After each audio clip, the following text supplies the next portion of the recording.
Ito, magkukod na tayo ng kuan sibuyas kasi pwede na. Ito, sibuyas na puti. So, nakakuan din ako. Ayan. At ito puti, dun sa banda ron, red. Ayan. Nakapagtsaga rin ako kabayan ng mga kuan. Tanim ko sibuyas. Ayan. Meron yung mga talagang pwede na. Kasi medyo may pagkamalan dito sa Italia. Ayan.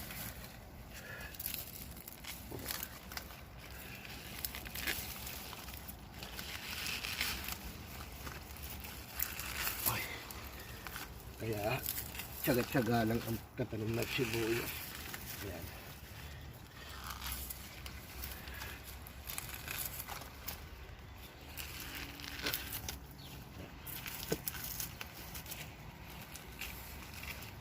Ang pagtatanim dito sa Italia ay kuan mga guys,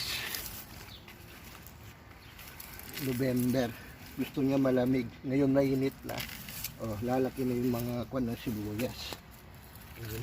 Bali 5 months bago mo anihin, November ngayon mahani na. Ayan.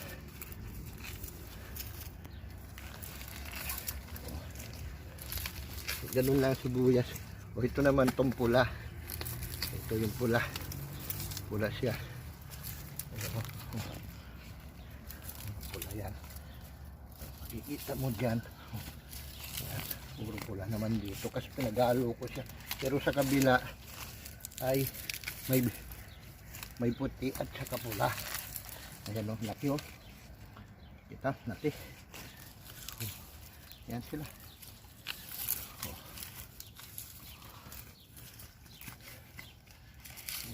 Sabay, malaki. Dito pala may maliit na konti. Ito, super laki. Ayan. Simple lang sibuyas. Ayan. Makikita mo dyan, oh. Ayan, oh. Makikita mo kasi sa puno. Talagang kuwan na. Oh. Simple lang. Ayan.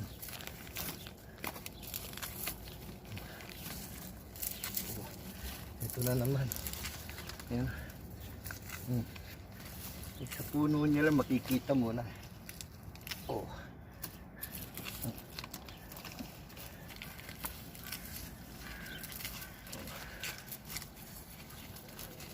Ito ay isang pila. Ikukuhan ko yan. Tatali mamaya. Ayan o, makikita nyo yung kalaki. Ayan. Oh. Mapapansin mo talaga na pwede nang pwede. Ayan, ito medyo hindi malumaki. Ayan. Ayan.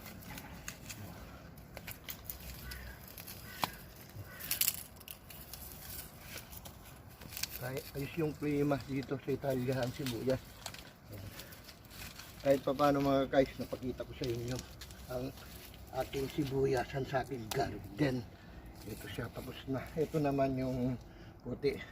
O paano mga kabayan, mga guys, hanggang dito na lang. Salamat dito sa tanim kong mga sibuyas. Bye bye, thank you.